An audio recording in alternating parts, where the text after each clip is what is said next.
The wide receiver talent level in the NFL appears to be at an all-time high recently as an influx of just absolutely fantastic players have been coming into the league each and every year. So what better time than now to sit down, go ahead and rank the wide receivers over the past three classes and see where they would all rank if we jumbled them together. That is the goal here today on the Fantasy Life Show. So kicking things off, first of all, welcome Mr. Dwain McFarland. You are pretty great at your job, even better hair, some might say. Let's talk again about the best wide receivers from these past three classes, and where else to begin but with the latest dogs to come out of LSU. Now, Columbus, Ohio native right here. I would love to say that Ohio State is the real wide receiver U, and they certainly have a compelling case, but after LSU did manage to put Malik Nabers and Brian Thomas Jr. out in one season, really is hard to not give them the nod. So again, Dwain, trying to rank all the wide receivers from the last 3 years, and as things stand right now, you were going with Nabers and BTJ on top. Yeah, I think they are the clear number 1 and 2. I mean, Puka Nacua is here in this tier, so we'll talk about it. Like, look, anytime you have a tier, we're saying these guys are all pretty close. I do give Malik Nabers the slight edge, Ian. And so kind of the way I go through the process of this is looking at the supermodel, what they did in that, and then also looking at what they did in year 1 in the NFL. Now you're going to see some prospects here in a little bit we'll be talking about. We're starting to lean a little bit more into their year 1 production versus what we saw from the supermodel. But these are two players that happen to check both boxes. But man, Malik Nabers checks it in a huge way. He's one of the top 3 supermodel players over the since 2018. And if you look at what he did in his rookie season, absolutely obliterated it, Ian. A 2.17 yards per route run, 30% targets per route run. You look at this guy's PFF receiving grade, an 87.1, and obviously you see here on the screen utilization score of 9.0. That's absolutely insane, averaging 18.2 fantasy points per game, despite not having good quarterback play. I know. I'm sorry. I know, Ian. At the end of the year, you did have Drew Lock, and I know you're going to have to make some sort of a Drew Lock comment here. But I mean, look, with the quarterback crew that he had to put up the numbers that he did, and you've made some points before. He kind of had a lull in the middle of the season, had an injury, wasn't quite what he was early in the year, but definitely got it going again at the end of the year. So I think Malik Nabers is very deserving of being the number 1. If we're thinking about, okay, how do we think about these players for the next 3 seasons? If I had a dynasty startup, I would take Malik Nabers as the top guy out of the last 3 draft classes, but Brian Thomas Jr. is right there. I gave the nod to Malik because he was the better prospect coming out. I mean, he was the guy that actually out-targeted Brian Thomas Jr. at LSU when they played together. And then if you look at what he did over the entirety of last season, I do think it was a little bit better than BTJ. Now, I have BTJ ranked ahead of Malik Nabers for this year only because we have Trevor Lawrence. I know I'm not the hugest Trevor Lawrence fan, but I do feel better about him, Ian, than Russell Wilson. So I think right now what we're hoping for Malik Nabers is that Jackson Dart, can you please be something? He's their pick from the end of the first round this year. Obviously coming from a little bit of a gimmicky offense, but that would be the ultimate run out for Malik Nabers if the Giants were able to hit on Jackson Dart. That works out. I mean, I think you're talking about a perennial top 3 fantasy wide receiver for the next 7 to 8 years. You want to talk about ultimate run out, Dwain. It's Russell Wilson hitting the bench. It's Jackson Dart learning under Jameis freaking Winston, okay? If we want to get weird in here, that's what we really want for Malik Nabers. But again, trying to pick between these two, we have 2 excellent choices. But I didn't want to call out one of the numbers you threw around there, and that was the 18.2 PPR points per game for Malik Nabers. Guys, that's the 3rd highest mark from any rookie wide receiver in NFL history. Only Odell Beckham Jr. and yes, the great Randy Moss actually managed to top that in year 1. So yes, my guy Drew Lock out there, would love to see him get more of an opportunity. Probably not going to happen. Did have the great game against the Colts, but seriously, Daniel Jones, Drew Lock, and Tommy DeVito, I mean, arguably the single worst group of quarterbacks, and it just didn't matter for Nabers. So bonkers target share, doesn't have any newfound competition to speak of either. Once again, going to be running things back with Wan'Dale Robinson and Darius Slayton. I am actually team Malik Nabers ahead of 2025. Dwain, you mentioned having BTJ ahead of him, and look, we're barking about 2 guys that are going to be consensus top 7 regardless, but does the newfound presence of Travis Hunter, again, maybe sway that? Because for me, that'd be the tiebreaker. I hear you. I also prefer Trevor Lawrence over what we have for the New York Football Giants, even if T-Law hasn't exactly been quote-unquote generational to start his career. But for me, I mean, looking at your fantasy life projections, no one has more projected targets than Malik Nabers right now. There is a small chance that BTJ could be the 2nd best wide receiver on his team right now, which would still put him as an incredible 1. But for me, that was the tiebreaker. Yeah, Look, I just saw the ceiling of what we had with BTJ at the end of last year, and I mean, honestly, it's just hard for me to not like get excited about it. A guy that can throw up 30 fantasy points in a game, and I do feel better about the quarterback. But I think it's a really good point, like from you. I did think about that. Travis Hunter. I don't think Travis Hunter is going to be full-time offense. We know he's going to be more offense than defense. I've got him at a 75% route participation, so there's definitely a chance like that Travis Hunter comes in here and takes 24% of the target share or so. But the way I looked at it, Ian, looking at the rest of the depth chart for the Jaguars, it's like, I don't care. Like, I just think the offense is going to run through both of these players. So I could see, Brian Thomas Jr. having a 26, 27% target share, and I could see Travis Hunter having a 23%. Kind of like what we've seen with the Rams with the guy we're about to talk about with Puka Nacua, where it was Cooper Kupp and him, and really no one else in the offense got the ball. I do think there's a huge drop-off after you get past Brian Thomas Jr. as well as what we have with Travis Hunter on the Jaguars roster. To your point, with the Giants, it's Malik Nabers or bust. Like, there's really no one else like to throw the ball to. So if there was a player, I will say this, if there was a player where I had to, lay down a bet that had the best chance to have a 35% target share in the season, it absolutely would be Malik Nabers. Yeah. Now, maybe just not 140 targets to Wan'Dale Robinson this year, okay? God, I make my highlight films. I go back, I watch every single catch these guys have had. I had never had a more excruciating experience than going through Wan'Dale's. I thought I was going to be pleasantly surprised. We'd see some, Hunter Renfrow-esque, pivot routes, some goal line excellence. Literally, man, it felt like every single play and catch was designed to be this, 3-yard touchdown. But then you look at the field and it's like, oh, no, it's actually 3rd and 10 from the 50-yard line. So, again, that part of it aside, that was a tough watch. Malik Nabers, again, sitting here pretty at number 1. BTJ right there, number 2. Again, rank them wherever you want. You're not going to find too big of disagreements from Dwain or myself. You mentioned Puka Nacua, though, obviously entering year 3 now. One of the best rookie seasons in NFL history, arguably the best. Not quite as big of a year 2 because of that injury that robbed him of most of the first half. However, Dwain, once we saw Puka come back, it really was, almost a better version. One of the things I like doing during the offseason, again, just trying to take a bigger perspective on the entire league, and made a little chart, targets per route run on one side, yards per route run on the other side, and just completely skewing the thing like rookie year Devon Achane almost as Puka Nacua all the way up to the top right corner. We are literally talking about now the number 1 wide receiver in yards per route run and targets per route run since 2015. Again, just the most efficient guy out there. So yes, this has come with Sean McVay. Yes, this has come with Matthew Stafford, and he has had Cooper Kupp being banged up and not exactly being the biggest target competition. Maybe Devontae Adams could be a bit more of a thorn in the side at that point. But again, man, I don't disagree with Puka here being number 3 in the top tier. And honestly, if we could be sitting here this time next year and saying, yeah, that Puka guy should be number 1. Yeah, and I mean, if you look at Puka Nacua over the last 8 games of last year, Ian, he had 22.3 fantasy points per game. That was second to only Jamar Chase over that period. We are talking about Sean McVay here, who we know loves to scheme things up. It's going to get him the ball underneath, going to get him the ball from the slot, going to get him these mismatches against linebackers, get him mismatches against the safeties. So it's one of these situations where you've got a really good player also coming into one of these schemes in the NFL where we know like the head coach can truly add like a 3 to 5% target share boost to what you get. And there's just not many teams like that in the NFL. There's essentially Sean McVay. Then we have a little bit of that with Kevin O'Connell. We've got a little bit of that with some of these other guys like what we've seen with Deebo Samuel over the years with Kyle Shanahan, but really rare to be able to find the sort of player of Puka Nacua's caliber to also be able to get that padding from a guy like Sean McVay. So absolutely love Puka Nacua here in this top tier. At least 8 targets in every game except for the one against the Seahawks where he got thrown out before halftime, which was pretty freaking iffy. The guy barely threw a punch in the first place. But that's the thing I love about Sean McVay's offenses the most, man, because we're going to talk about someone like Zay Flowers here in a couple minutes. And you just go these stretches with certain wide receivers on certain teams where it's like, how are you not getting your number 1 wide receiver more involved? But the manner in which they're willing to use Puka around the line of scrimmage in the design touch games really does make it nice. And for my money's worth, man, nobody is better along the sideline of keeping those 2 feet in bounds than Puka and what he and Stafford are able to do. So any long-term concerns, though? Yeah, go ahead. No, that's what I was going to say with you. With Puka, I think there's 2 things.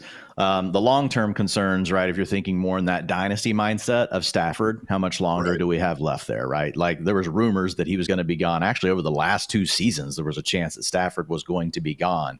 I think some things fell through. I think the Rams probably wanted Sam Darnold this offseason, weren't able to secure him, so they did decide to go ahead and stick with Stafford. But I think the other thing, more short-term, Ian, is just over these next 2 years, you've got Davante Adams on the team. And so for me, I kind of looked at it like the Brian Thomas Jr., Travis Hunter thing. I think most of the offense is just going to flow through the 2 guys. And we've also already seen Puka Nacua in the past with Cooper Kupp getting heavy workloads still really be viable in fantasy. So I didn't worry too much about it, but it is Davante Adams. I mean, Davante Adams is one of the best wide receivers that you and I have seen over the last 10 years in the NFL. So just wondered if you had any concerns there. Look, Cooper Kupp is amazing. The Triple Crown year was maybe the best singular wide receiver year we've seen from anyone over the last decade. Davante Adams is the better NFL wide receiver. Okay, We've seen it longer. We've seen it, just in course of different offenses, different quarterbacks even. And even last year, Dwain, I know he didn't exactly come to the Jets and ball out immediately, but we're talking about a guy over the last, I think, 6 weeks of the season that was the wide receiver 3 overall in fantasy land. So I do think there's a chance that Davante Adams might be the superior player than Puka this year. That's not a slight on Puka. I mean, we're talking about 2 guys that could legit be top 8 across the entire league. And honestly, had me thinking last night about putting in a future for the Rams Super Bowl. Certainly saw them get close enough against the Eagles, despite playing in all that snow in the divisional round. So again, it's no slight on Puka, but yeah, I do think Davante Adams, especially given what Kupp looked like these last 2 years, it's going to be the steepest target competition of his career. Dwayne, did you see the video of Sean McVay showing the Rams, some highlights from Davante Adams last year and kind of introducing him to the team? What a way to introduce what a way to introduce your new player. Oh yeah, Stafford was looking amazed. Dude, hat tip to Sean McVay. I mean, what a way to get your new wide receiver just completely hyped to be on your team and getting all the teammates behind him, just sitting here showing all these amazing things and the different things that he's going to bring to your team inside the red zone, the green zone, all those sort of things. Major hat tip. And you could just see Sean McVay, like you said, like you see Stafford being a kid in the candy store, like McVay is a kid in the candy store. Like he was just like absolute pure like joy on his face as he's showing these things that Davante Adams is going to add to their offense. Again, I know we tried this a few years ago, and Allen Robinson ended up being a colossal bust, especially after all those puff pieces written about him throughout the offseason and into August and everything. But for my money's worth, again, A-Rob had himself a very nice career, still doesn't hold a candle with Davante Adams. And accordingly, Dwayne, man, I've tried to be high on him all offseason long. We are actually the top 2 rankers right now with Adams, wide receiver 13 and wide receiver 15. Doesn't stop us from having Puka Nacua up there at wide receiver 4. But again, when we are comparing him against guys like Nabers, like BTJ, who've shown that similar excellence, I think it's enough of a factor to, again, have Puka sitting there as wide receiver 3, albeit still in that same tier. However, we do have a tier drop-off as we get into our wide receivers 4 through 7. Pair of rookies in Ted McMillan and Travis Hunter sitting pretty at spots 4 and 5, followed by Ladd McConkey and Rashee Rice. So this is kind of the tough part of this exercise, Dwayne, because obviously we have 4 really good receivers here. Now, Ladd and Rashee Rice have certainly achieved high-end excellence at the NFL level already, but in terms of the supermodel, you would think, especially based on that top 8 draft capital for both, that we could see more out of McMillan and Hunter in the upcoming years. Yeah, this is the tricky spot because we've got the 2 players that graded well in the supermodel. You've got Travis Hunter coming in as the 5th best all time. You've got Ted McMillan as the number 7 best prospect in the model going back to 2018. And then we've got these other 2 players with Ladd McConkey and Rashee Rice. They did not grade as well in the supermodel, but they've been really good early in their career. Obviously, we've got like a year and 4 games on Rashee Rice. We've just got the rookie year on Ladd McConkey. So I honestly wouldn't disagree with anyone that wanted to shuffle the order of this tier. Like if you wanted to make Ladd McConkey the top player, Ian, like I don't think I could really argue it. Like I didn't order it that way because I'm thinking more pure ceiling here. But if you look at what Ladd McConkey did last year and you look at where he was in the rookie supermodel before, I came up with what his comp list looked like. And again, a lot of this leans into what he did, in his rookie season. Sure. But A.J. Brown, and guys, these are not stylistic comps. These are based on underlying data points like PFF, receiving grade, yards per route run, some of these underlying things that we know are sticky typically to the wide receiver year over year, and it indicates their skill level, along with the fantasy points that they scored, because we do know that's really important. So A.J. Brown, Juju Smith-Schuster, T. Higgins, and Jarvis Landry. So obviously a range of things there. Like A.J. Brown is like one of the top 6 wide receivers in the NFL. But I do think when you go look at Ladd, people still probably think that he's like this small slot wide receiver. I mean, we're talking about a guy that worked down the field, averaged 14 yards per catch. He did a lot of great things last season, and he's a better player, I think, than even what people are thinking in their minds. Obviously, the fantasy points came along, so I couldn't necessarily argue against it. Now that we've already seen Ladd McConkey do it in year 1, and he was really good at it. Obviously, Rashee Rice, when you look at him, his comps, Ian, Michael Thomas was the top one that came up for Rashee Rice after a year and 4 games. Keenan Allen was the second closest comp for Rashee Rice. So basically, we just need Rashee Rice to come back and be healthy. Obviously, we're going to talk about Xavier Worthy here in a minute. What does the target competition look like? Might things be changing a little bit? But right now, things really, really rosy for all of these players. And again, wouldn't blame someone, interested in your thoughts here, Ian, if you would reshuffle this order that I have, knowing what we already know about Rashee Rice and McConkey versus the kind of, well, maybe what we might get from players like Ted McMillan as well as Travis Hunter. I will say, I think if you want to go with McMillan and Hunter, you're just really betting on them having a higher talent level, and you're just hoping that that's going to basically win out, because we have Justin Herbert with Ladd McConkey. We have Patrick Mahomes with Rashee Rice. All right. We have 2 offenses that have proven willing to feature them with 2 quarterbacks, particularly Mahomes, obviously, who we know are capable of being, some of the very best pure passers in the NFL. So, I mean, you mentioned one of the wide receivers, I think BTJ, or no, it's Puka, with what he was doing in the second half of last year. I mean, Rashee Rice, very, very small sample size in those 3 games, but yes, only Jamar Chase would have averaged more PPR points per game than what we saw from Rashee based on what was going, again, during those first 3 games, until unfortunately his own quarterback took him out. And a similar sentiment with Ladd McConkey, man. Took him a little bit to ramp up, was dealing with a few nagging injuries early on, so was Herbert. But man, from weeks 8 through the playoffs last year, wide receiver 5 behind only Chase, Mike Evans, T. Higgins, and our one true sun god, Amon-Ra St. Brown. So again, it's one of those things, Dwayne, where every time we talk about, fantasy analysis, we have these kind of 4 different pillars. Like, all right, how talented is the player? What's his quarterback like? What's the offensive environment and the scheme like? And then, maybe what are we looking at in terms of matchups and things like that? McConkey and Rice, man, you cannot beat what they're looking at in terms of target competition and their quarterbacks, albeit maybe McMillan and Hunter are better. They certainly got drafted as high as they did for a reason. Yeah. So I think one way to approach this, like, is if you are in a dynasty league, you're in a rookie draft, that sort of thing, like, if someone was really into Ted McMillan, if someone was really into a Travis Hunter, and they were willing to send you a Ladd McConkey plus like picks or something else, I think that's where I would start to lean into, okay, I'm going to take McConkey or I'm going to take Rashee Rice.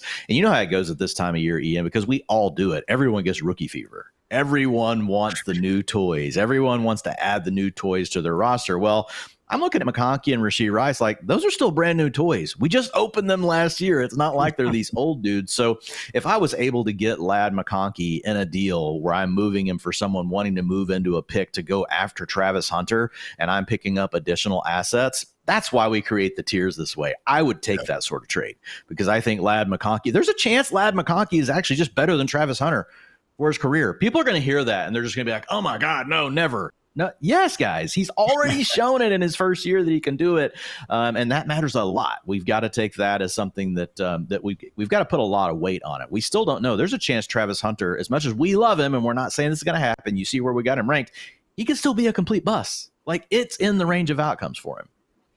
And with McConkey, man, talk about a guy who just ran hot this entire offseason. We were expecting them to make a real solid addition at tight end. Okay, don't think Tyler Conklin exactly qualifies there, with all due respect to Tyler Conklin. And then even in the wide receiver room, all right, bringing back old friend Mike Williams on just a 1-year, $3 million deal. Taking Trey Harris in round 2. And, I do think Harris certainly has a great underlying profile. He could be a fantastic pro, but just based on where he's going to line up and the things he could do deep. I mean, we were looking at the Chargers as a spot where Keenan Allen could potentially return, or maybe, with that 22nd pick in round 1, everyone thought Colston Loveland or maybe one of these other wide receivers, Emeka Ibuka, could be in play there. And again, here Ladd is sitting pretty with another potential target total on the way. So good stuff there. Again, for my money's worth right now, I think I would just take the sure thing with Ladd, especially over those 2 guys, but still a really, really strong tier. We do have a bit of a drop off though. About to talk some Ohio State Buckeyes, and yes, Rashee Rice's own teammate, right after a quick word from our friends over at Bud Light. Check out the new whip. Tight. Tight. Fully custom. How many Bud Lights can you fit in that puppy? As many Bud Lights as it takes. It's a lot of Bud Lights. You have to give me one of those. All right, Dwain, ranking again all the top wide receivers from the last 3 draft classes. 1 through 7, we had Malik Nabers, Brian Thomas Jr., Puka Nacua, Ted McMillan, Travis Hunter, Lab McConkey, and Rashid Rice. Now we enter tier 3 with a guy who I think if we did this exercise this time last year, honestly could have been vying for a spot in tier 1. That's right, it is 2024, number 4 overall pick, Marvin Harrison Jr., coming off a rookie season that because of the expectations was widely viewed as a disappointment. Now we're still talking about a guy who is just 23, and he turns 23 in August, I should say. He had 885 yards and 8 touchdowns without exactly getting top-tier quarterback play. I mean, it wasn't bad just relative to normal rookie wide receivers, but again, when we're talking about guys like Travis Hunter, like the artist known as Maserati Marv, you expect more, and at least in year 1, Dwain did not get that dominant alpha-level production out of Marv that, again, people were expecting based on him carrying that top 12 wide receiver ADP. Yeah, I mean, he had a rating of 100 in the supermodel, right? The rating scale goes from 50 to 100. So he tied Jamar Chase for the top mark in the rookie supermodel last season. Then we have Malik Nabers right behind him, Jalen Waddle behind him. So this is a player that we really thought a lot of, and it wasn't just because of his name; it was because of what he did in college. So this is a player that we really did love. Now coming out last year, and you can see here the data on the screen. You've got a 23% target share, 52.1 receiving yards per game, 11.7 fantasy points per game, utilization score of 6.7. So when you look at some of these underlying data points, though, like if you go and look at his that target share and you look at his targets per route run, they really still fall in the wide receiver 2 bucket historically. Like if you go back and look at the last 10 years of data for wide receivers, it's like people are all like just up in arms around Marv, but it's like, hey man, as a rookie, yeah, he didn't quite get there with his fantasy points per game, but his underlying data points actually say he looks more like a wide receiver 2 than a wide receiver 3 or a wide receiver 4. So while this doesn't feel bullish, because like you mentioned, we would have had him in the top tier last year at this time. Yeah. I'm still just not willing to push him too far down the list, because I think anytime if you have a rookie come in, despite whatever the expectations were that we had, and he puts up underlying data points that tell us he's in line with historical wide receiver 2s in fantasy football, I think we should take that as a positive. And I do think that he has this chance to get better. Now, I did go look at the comps for him, and you're looking at the first year for all of these players. So Brandon Ayuk was one of the closest comps. Devonta Smith, another close comp. Now, those guys have pretty much ended up being wide receiver 2s in fantasy or wide receiver 3s. But I think you and I would also both agree those 2 players, if they didn't play with other guys on their team that got so many targets, they might be wide receiver 1s. But then there was Zay Flowers, Sammy Watkins, not so great. But remember, it also took CeeDee Lamb a little bit of time to get going. It was really year 3 before he blew up in fantasy football. So Lamb was also on this list of comps. So I think what this is telling us is most likely we are dealing with a wide receiver 2. People are treating him as a wide receiver 3 often right now. He's a borderline wide receiver 2 right now in early underdog drafts. So, underdog drafters are going to bet on that upside, right? And so we know that they're not going to get too skittish around Marvin Harrison Jr. But I think that that's a fine price for him. But I do think there's a chance that he still could turn into a wide receiver 1. I think CeeDee Lamb is the comp that kind of reminds us of that. I would just be interested in seeing this team try to use Marvin Harrison Jr. in a little bit of a different way. I don't think they necessarily put him in the best position to succeed last year with the types of things that they were asking him to do. So really, really interested in your thoughts on this one, Ian, because like you mentioned, last year he would have been in that top tier. Do you agree, disagree? Would you have had him higher or lower? Just what are your overall thoughts here? Well, right now, actually, Dwain, he's wide receiver 14 underdog ADP. So actually trending a bit more towards that wide receiver 1 line, which, okay, that's asking a lot. You're asking for a lot to change from a player whose environment and what's going into his role isn't changing. All right. They haven't added any big name wide receivers. That's nice. But we still saw Trey McBride, man, get 147 targets in one less game than Marv. And I believe he finished at about 116. Okay. We did not like the way Drew Petzing used Marvin Harrison. I had a stat, earlier this offseason where basically no high-ish volume player had a higher percentage of the targets come on pure go routes or fades than Marvin Harrison Jr. Okay. Anyone that watched Cardinals games could see that. More crossers, more just, hey, yak plays. Why not get one of your best players of football? Not many easy buttons were being pushed for Marvin Harrison Jr. last year. Could that change this year? I guess, but we're not going to have a new OC to hopefully do that. So it's tough to say that that's going to be the case. And then it just comes down to Dwain. All right, is Kyler Murray going to just make a bigger leap as a passer, just make a bigger habit of getting it to Marv? Maybe, they could be developing year 2 chemistry and maybe Marv just takes this big leap. Yeah. But we're asking a lot of things to go right to get to wide receiver 14 from a guy who finished as the wide receiver 40 last season, all right? So, again, I'm not writing off Marv as this bad pro. Bad pros don't score 8 touchdowns as a rookie. But, man, it's not like we're saying, like, okay, he finished wide receiver 30. I bet he could finish wide receiver 24. We're talking about a 26-spot leap, man. And right now in drafts, man, I am not signing up to take that risk. Yeah, so I guess I was thinking more of our consensus ranks, which has Harrison more around that borderline. We're all low. Too. Yeah. So what our consensus rankings are saying is right now, Marvin Harrison is a reach in best ball drafts. Now, having said all that, like I gave some comps here of some guys that did go on to be wide receiver 1, CeeDee Lamb being the main one. But it was year 3 before that happened for Lamb. So I feel like most likely we're dealing with a player that is a wide receiver 2 talent, played like a wide receiver 4 last year. I thought that was going to sound fun and bullish on him, but no, the market's already at wide receiver 14. So I'm with you. I feel like that's a bit steamed. Who are the names going right around him? Because I think that's always the interesting exercise is to say, okay, I'm looking at it right now. We've got Marvin Harrison Jr.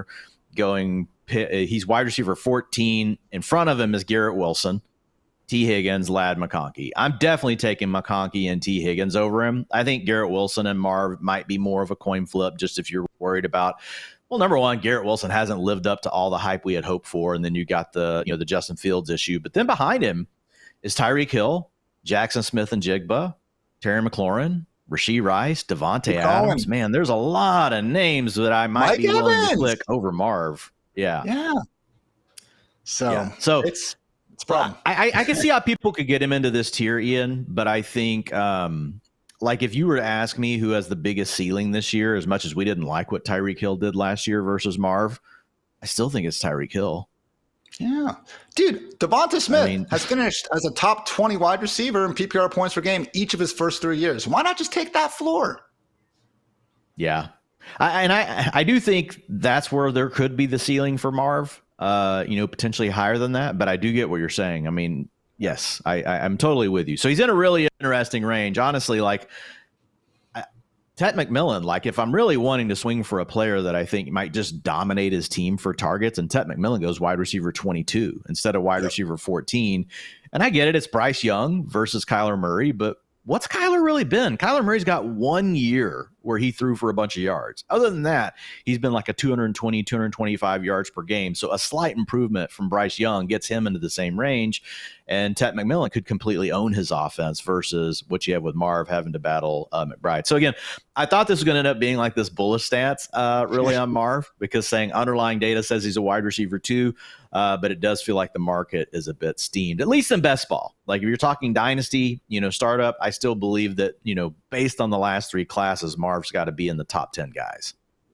And again, we both have him ranked right around that wide receiver 24 range, which should be a good thing, man. He's alongside a bunch of other really good, really real-life wide receivers. I think Marv certainly has what it takes to be a wide receiver 1 in real life. But again, when we're always carrying these legit top 15 or top 10 expectations, yeah, for right now, I am selling Marv reaching those sort of heights in 2025 and possibly beyond as well. So right after Marv, though, Dwain, we do have another Buckeye who, yes, is going right after him in drafts, and that is Seahawks clear-cut wide wide receiver 1, Jackson Smith and the Jigba. Now, broke out last season, but we've kind of talked about it. It wasn't like when you're watching JSN, you're just saying, oh man, what a nasty route to get those 10 yards of separation, or oh my gosh, you see those 3 tackles he broke after, catching that short crosser. It really was a lot of, volume, which is good. You got to be obviously a really good receiver to earn those targets in the first place, but also Geno Smith, I think maybe not getting enough credit for where he was able to put that football more times than not. So again, JSN, very good receiver. We're not hating on the guy's real life powers, but Dwain, you're not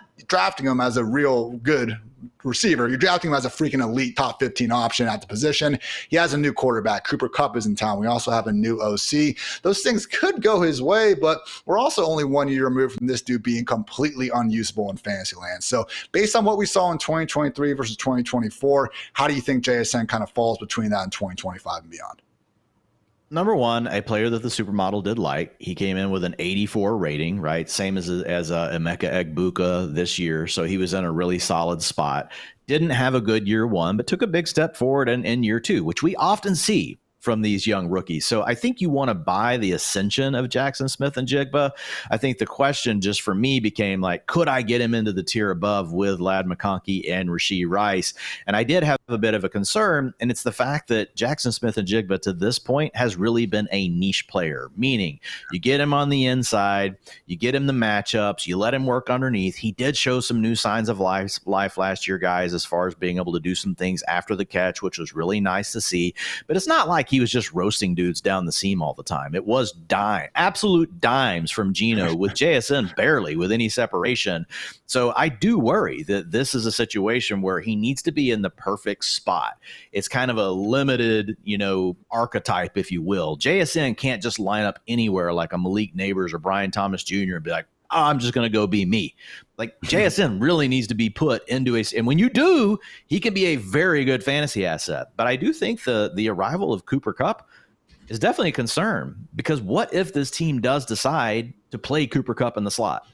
Then that now means that JSN has to play on the outside. Are we so sure that he can still win there? Again, guys, I'm telling you, I'm buying the ascension of JSN. Overall, I really like him as a player, but these are the sort of questions that kept me from getting him in the tier above. I think you can make some of the same arguments about Rashee Rice, but Rashee Rice plays with Patrick Mahomes and Andy Reid. So I gave him a little bit of tiebreaker. Some people will probably argue, oh, you got the same problems with Ladd McConkey. I would argue, no, you don't. Ladd McConkey's already shown he can win on the outside. He's shown that he can win further down the field than what we've seen from JSN. So at this point, I think he's the superior prospect. But that was the tricky part, was did JSN belong in the tier above with Ladd and Rashee Rice? Ultimately, I settled on putting him here in this next tier with Marvin Harrison Jr. as well as Xavier Worthy. But very interested in your thoughts on this one, Ian. It just came down to him being more of that niche role player that kind of held him down for me.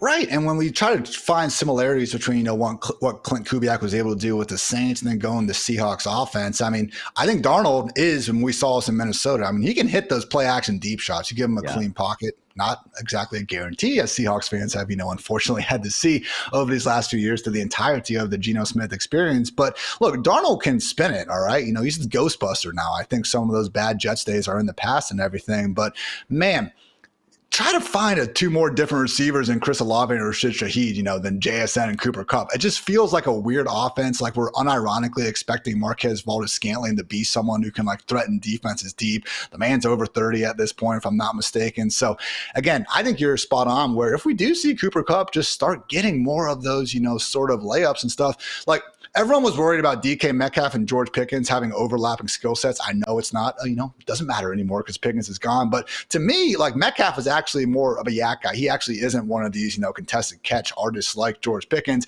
To me, Kupp and JSN, that's the skill set overlap that we should be more concerned about when looking at the wide receiver 1 and wide receiver 2s across the NFL. And an offense that, Dwain, if I come to you now and I'm like, hey, man, this is actually Ian, 11 months in the future, the Seahawks finished this season ranked 28th in scoring. Would you be that shocked? I wouldn't be that shocked. And again, I like JSN. I like Cooper Kupp, obviously getting on the older side of things. And looking back, we've had one really huge season from Cooper Kupp. right? And other than that, he's kind of been a slot wide receiver. And now look, the underlying data points were much better than that. There were injuries involved that derailed some of those seasons. So don't want to, like, you're not trying to disparage Cooper Kupp's name, but I mean, we are talking about an older player. And to your point, like, who is really going to open things up for this offense? I do think it's a concern. Thinking more of a dynasty startup, though, I do think that if you look at the last 3 years, it's really hard to get JSN out of like the top 10 names. So I think he's deserving of being in the conversation. He is just one of these players that I do worry, though, that if things don't go exactly right for him, it could really impact his range of outcomes, where I don't feel that way about Malik Nabers. I don't feel that way about Brian Thomas Jr. I don't feel that way about Puka Nacua. I do feel like JSN has to play a very specific role to really give us this big fantasy production. Moving along in our tier, again, tier 3 of the top wide receivers from the past 3 classes combined. Started off with Maserati Marv, then JSN, and sitting there at number 10 overall is Xavier Worthy, someone who took a little bit of a while to get, rocking last year. Dwain just had a complete battle going on with the sideline. It felt like half the time that Mahomes tried to target the dude downfield, but really did come on strong at the end, particularly in the playoffs, dude. We're talking going 685-1 against the Bills, and then went for 157 yards and 2 touchdowns against the Eagles in the Super Bowl. I know quite a bit of that came when the Eagles were already freaking up 30 plus points, but my God, man, he caught 14 of 15 targets in those games. Even if the Eagles, were certainly already starting to, get that taste of champagne in their mouths, I don't think they wanted to give up that many yards to Mr. Worthy. So again, some of those did start to see Worthy actually make some things happen downfield, which was a problem, but really more than anything that started leading, and you guys can see on our graphics right now, leading to some of the second half goodness was actually a bit of a change in role, getting him more involved along the line of scrimmage. And we're talking about Worthy's average target depth in weeks 1 through 10 being 11.9 yards, which is pretty robust. That actually dropped to 7.5 from weeks 11 through the Super Bowl. So on the one hand, Dwain, I look at this and I say, hey, he was a rookie. It took a little bit of a while to get going. By the second half on, man, he was putting up some numbers. On the other hand, I say, well, a lot of those targets are probably now going to go to Rashee Rice once he is healthy enough and hopefully not suspended to return. So thoughts on Worthy and what version of him you think we get in 2025? Yeah, really similar concerns to what we just talked about with JSN. If his value has to primarily come from these design touches and he can't evolve into this player that can also win down the field, then that's going to be problematic. The good news is we did see him winning down the field at the end of the year, specifically in the playoffs. He had a 14.9 ADOT in the final 2 games, 35.7 fantasy points. Obviously, you mentioned it, Ian, in the Super Bowl. A little bit of that was in junk time, no garbage time, no doubt. But the week before, in the conference championship game, he had 22.1 fantasy points. So essentially every game where he got an 80+ route participation, in week 18, he only played 4% of the snaps. So I kind of threw that one out. But if we look from week 14 on, when he got an 80% route participation in all of those games, 9.6 fantasy points, 13.6, 20.5, 22.9, 8.7, 22.1, and then that 35.7. So like he was really good down that stretch. Now, to your point, a lot of those things were design touches. And do those all go back to Rashee Rice, or do they now split those things between him and Rashee Rice? We don't really know. And it's just enough of a question, right, that I had to put Xavier Worthy in this tier below. What I will say about Worthy, theoretically, Ian, he could be different than JSN, because I do still see a path where he is good enough to take the top off of a defense. He is good enough to attack every single layer of the field. And again, not trying to disparage JSN here, a really good player at what he does, but Xavier Worthy, if he develops fully into the vision, probably what the Chiefs had when they drafted him, he's not just a guy you got to use around the line of scrimmage. He is a guy that can still operate on the outside and beat his defender, intermediate, deep, all these different ranges. So that's what ultimately made me put him into this tier. I thought about putting him in the tier below this, but his really strong finish to the end of last year, and that theoretical role that he could still play, because he's got the speed to win at all the different levels of the field. So I put him here, and he is also the player I would say from this tier, like he obviously finished the strongest, and I would be the least surprised if we had him in the tier above next year. Like he is the guy there for me. Now, I will say this. His comps, whenever you go look at his PFF receiving grade, yards per route run, some of these other metrics that I tracked for a long time, Jerry Jeudy was one of the names that came up. Torrey Smith was another one that came up. and then Sterling Shepard. Now, a big part of this was his PFF receiving grade, which was really terrible until the end of the year, and he kind of started to get it turned around, but it still wasn't enough to completely get him out of this pretty bad grade. And so there is a concern with Worthy. Like, that is the one thing, like, I look at, and I'm with you, like, man, what if Rashee Rice gets all this stuff? He doesn't turn into the deep threat. So I would say he's the guy of these three, maybe with the widest range of outcomes. Like, he could take a step forward into the tier above, or he might go to the tier below. First of all, ball knowers know the injury got robbed us with some big Sterling Shepard seasons over the career. So I had to get that one off my chest. But hey, that downfield deep ball, man, we're already getting more offseason quotes from Patrick Mahomes, basically talking about the deep ball as like this, long lost high school girlfriend that he just wants to get back to. Obviously, last year, again, having the early season injury to Rice, not having Hollywood Brown until December. And then even when he got him back, wasn't quite ingrained in the offense. It wasn't quite the, bounce back that we thought from Mahomes. But Dwain, I don't think Mahomes is a lesser quarterback than he was 3 or 4 years ago. And if we can see Worthy, again, take that next step, Rashee Rice and Hollywood stay healthy, maybe this is the year that we get the 4,400 yard, 40-plus passing touchdown year from Mahomes that we know he is fully capable of. So I'm looking at your projections right now, and it is a little bit tough because, again, we do have so many mouths to feed in this offense. You do have Worthy leading the way, 113 targets, also 18 rush attempts. Nice little, plus right there. He had 3 scores on the ground last year, but 113 for Worthy, 110 for Travis Kelce, 105 for Rashee Rice, 86 for Hollywood Brown. So it's one of those situations where when everyone is together and doing their things, yeah, it's kind of tough to be overly high on these guys. But man, let's face it, been a while since we've seen Hollywood Brown and make it through a full season. Yeah. Let's say, for sake of argument, it's week 5, he's dealing with something. Travis Kelce really starting to show his age. I mean, if we get a Chiefs passing game, even if Rashee Rice doesn't have a suspension, he's back from injury, those are some pretty big ifs. We could be in a situation where both Rice and Worthy are all of a sudden flying up the ranks. Again, just comes back down to what version of Mahomes we're going to get. But hey, man, we just saw him go another entire offseason without really adding to that run game. Like, I know Kansas City, Andy Reid, they're heart of hearts, man. They wanted those football around. If Worthy and Rice are good enough, man, I think the fantasy numbers are going to follow. Yeah, they're both players I want to target in drafts. Yeah. There's questions with all of these guys, but if I were betting on the ceiling case for the Chiefs and that example you just gave, where suddenly they go nuclear again, we see Patrick Mahomes from a few years ago. I would think it would be because Xavier Worthy and Rashee Rice were both doing their thing. Travis Kelce, yeah, we love him, been one of the best tight ends. Really, maybe the best tight end of all time. Like, he's going to be in the conversation by the time his career is said and done. But when you look at Kelce, obviously we did have that drop off last year. So I lean towards the younger guys and just seeing them, be the guys that help carry this offense to the next level if it does work out in 2025. Guys, still plenty of names to talk about. Rome Odunze, Emeka Egbuka, Zay Flowers, where do they stack up in this class? All that and much more here right after another quick word from our friends over at Bud Light. Check out the new whip. Tight. Fully custom. How many Bud Lights can you fit in that puppy? As many Bud Lights as it takes. It's a lot of Bud Lights. You have to give me one of those.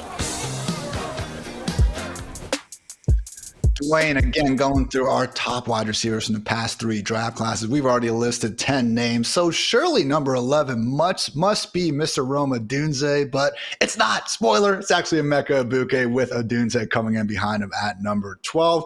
Again, not necessarily even disagreeing with this. Egbuka is a great prospect in his own right, and even if it is a crowded Buccaneers depth chart right now, you would expect him to beat out Jalen McMillan before too long. Chris Godwin coming off the injury. Mike Evans hitting free agency potentially after this season. You can work it out with Egbuka. So again, not disagreeing there, but where are you falling on Odunze? Because it is a situation where, yes, we should be feeling better about 2025. We have Ben Johnson there, hopefully year 2, Caleb Williams, better offensive line. That said, still plenty of target competition in the form of DJ Moore, Luther Burden, Colson Loveland now. I mean, honestly, what we're talking about now and the troubles that we could have the target share at Rome, not too dissimilar from Xavier Worthy. However, we didn't really get the end of season boom from Rome, and we're also starting to wonder, man, is this dude really as good as that draft capital indicated in 2024? Yeah, and I mean, Rome's still the 10th best wide receiver in the history of the rookie supermodel, right? Which we're going back to 2018. He came in with a rating of 91. So, I mean, he's a player that, graded out really well in a strong class last year. But we saw all of those other guys, Ladd McConkey, We saw Malik Nabers, Brian Thomas Jr. They all posted really strong numbers, right, in their first season, and Rome Odunze didn't. And that's what's really factoring in here. We take what they did in the model, but we've also got to now acknowledge what they did in year one. Now, you had DJ Moore, you had Keenan Allen, so you did have some tough target competition. I know people are going to say Keenan was old and fat, but if you go look at his target share, Ian, it was still really good. And Rome was doing different. Those guys were getting a lot of layup targets where Rome was the guy being asked to work outside and work downfield. So I think some of that is in play here. And I think that that's part of what's hurting Rome. But at the same time, if you go back and you look at the historical comps for Rome Odunze, and there's a couple of different lists we'll look at real quick here. But here are wide receivers that went in the top 15 that had similar year ones to Rome when we talk about PFF receiving grade, yards per route run, targets per route run. The underlying data we want to look to, because sometimes the fantasy points were like, oh, they didn't necessarily come. But hey, did they at least show us the things underneath that say maybe they still might be able to get to that next level? And with Rome Odunze, here's the list: Ian, Tavon Austin, Jerry Jeudy, we have I don't even know Coleman, not Keon Coleman. I'm thinking of actually the Coleman from the Giants. I don't know why I didn't write down his first name. Henry Ruggs, John Ross, and then the last one was Mike Williams, right? And so those are guys that were taken in the top 15 picks. If we expand that out to all of round one, there are a few others that jump in here that are a little better, but still some bad ones. Jahan Dotson, not very good. Michael Floyd, Will Fuller. We've got DeAndre Hopkins. So that was the one name where he was not good in his rookie season, didn't have a great PFF receiving grade, did not do well as far as yards per route run, targets per route run, all those sort of things. And he still went on to, he eventually became like this fantasy superstar. So overall, like when you look at the list of names here, not ideal. Most of these guys did not go on to turn into wide receiver twos even. We're talking about fringy wide receiver threes and fours, with the exception of DeAndre Hopkins, who did eventually he turned it on in year two, turned things around. So there's still hope here for Rome Odunze. But overall, when you look at the list of guys that performed the same way he did in year one of their career after being a first-round NFL draft pick, it's not ideal.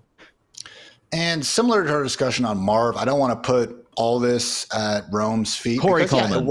Why could I not remember? Coleman. Sorry. Shout out. Ooh, Corey Coleman brought back some bad draft misses from the day with that one. But with Rome, one of the things I've seen thrown out there a lot is, oh my God, all the uncatchable air yards he had. It was up there with Calvin Ridley, amongst the most in the entire league. And yeah, that would point at bad quarterback play. But, Dwain, we watched basically every target, every catch that Rome had in the last season, man. I don't know about you, but I wasn't constantly leaving Bears games going, oh my God, another, just 5 instances of Rome running free downfield and Caleb didn't put it on him.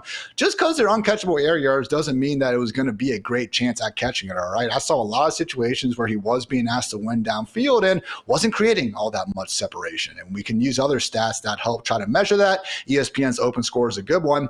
Just the 89th best wide receiver last season, again, in terms of what he was able to do in terms of getting open. So Calvin Ridley was top 25. Guys like A.D. Mitchell were actually in the top 10. So again, this goes in contrast to, again, expecting someone who was getting the opportunity, but the quarterback was messing up. Again, we got to pick one or the other, man. I feel like we're almost double counting things in Chicago at this point, trying to make excuses for why things didn't work out last year. And at some point, we can't blame every single thing on Shane Waldron, as fun as that is to do. So with Rome, again, it comes kind of back down to the Marvin Harrison Jr. thing, Dwain, where I believe he can get better. He wasn't a top 60 wide receiver last year in fantasy land, okay? But at the same time, man, we are asking for a huge jump to go ahead and get behind his current ADP, which is sitting as wide receiver 35. So it's not quite as expensive as Marv. I get it. I've drafted him a handful of times, and I don't hate it. But, man, he's going next to Deebo Samuel. He's going next to Jawan Jennings, Jordan Addison, Jalen Waddle.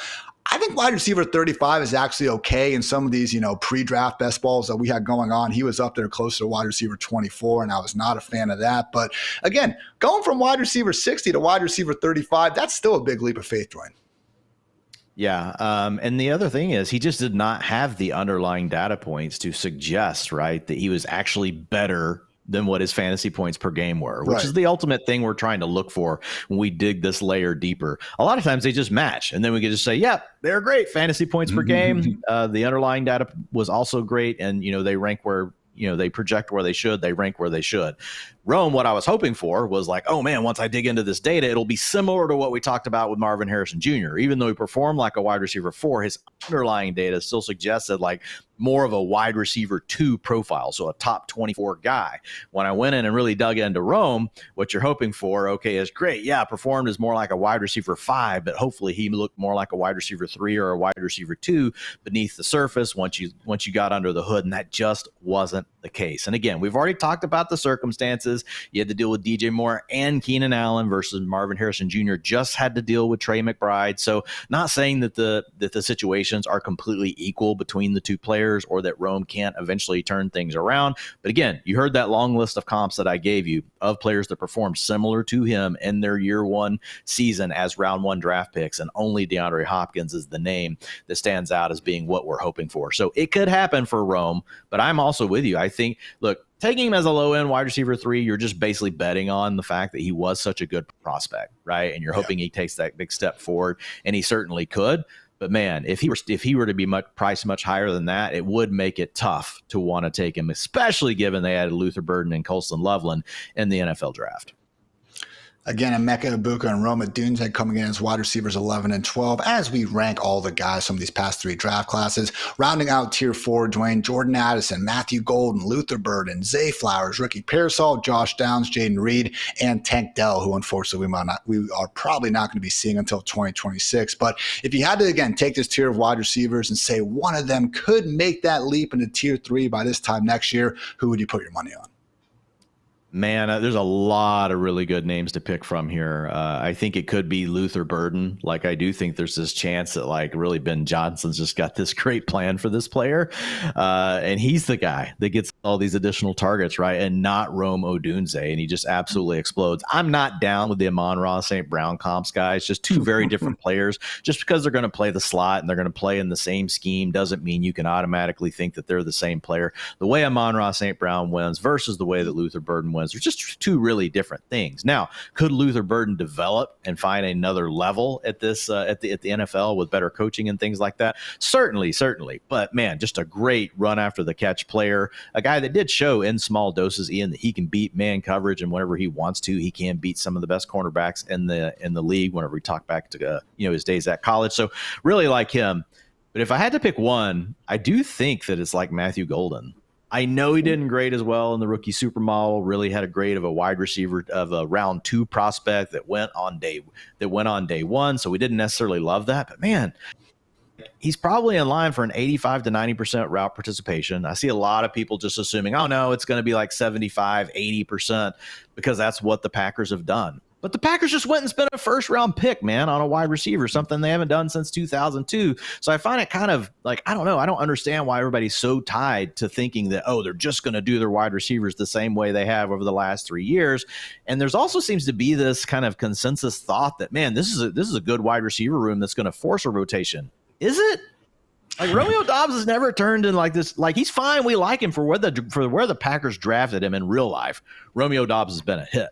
But he's never evolved into this thing that we're like, oh my God, he's going to be this target monster in fantasy. Jaden Reed, they won't even let the guy play 75% route participation. So, like, I'm not that excited about that. Christian Watson is hurt. Dontavian Wicks, while he's been very efficient, Ian, is just not a guy that they've shown they want to trust having on the field all the time. So when I look at them spending this round 1 pick on Matthew Golden, like, I just feel like there's this really big opportunity for him to outperform what we saw from him in college. And the Packers clearly do believe in him. I feel like there's a very clear runway for him to be the wide receiver 1 on this team right away. Dwain believing in Matthew Golden. Out of that group, man, I put my chips on Zay Flowers and Josh Downs. If loving twitchy yak monsters with underrated downfield skills is wrong, I do not want to be right. Really would love to see both these guys get the sort of big-time target share their talents deserve. Will that be the case? I am not sure, but hopefully Daniel Jones just, again, gave Wan'Dale Robinson 140 targets, all right? Can we give that to Josh Downs? I guarantee he will make more out of it. So always appreciate my guy Downs. But Dwain, we have one more question before we are getting out of here, and that is regarding our tier 5 wide receivers. Jaden Higgins, Trey Harris, Keon Coleman, A.D. Mitchell, Jack Besh, Kyle Williams, Quentin Johnson, and Xavier Leggett. If you had to throw a dart, who would it be and why? Would it be Keon Coleman? Maybe? That's mine. No, man, I'm going with Jaden Higgins. I did not like what we saw from Keon Coleman last year. Also, the rookie supermodel was not very high on Mr. Keon Coleman. So I'm going to go with Higgins. Trey Harris, also, Ian, like these two guys are really close. So, I mean, like if you'd rather have Trey Harris, and you want to talk about him, you can. But we're talking about the potential wide receiver 2 for either CJ Stroud or Justin Herbert.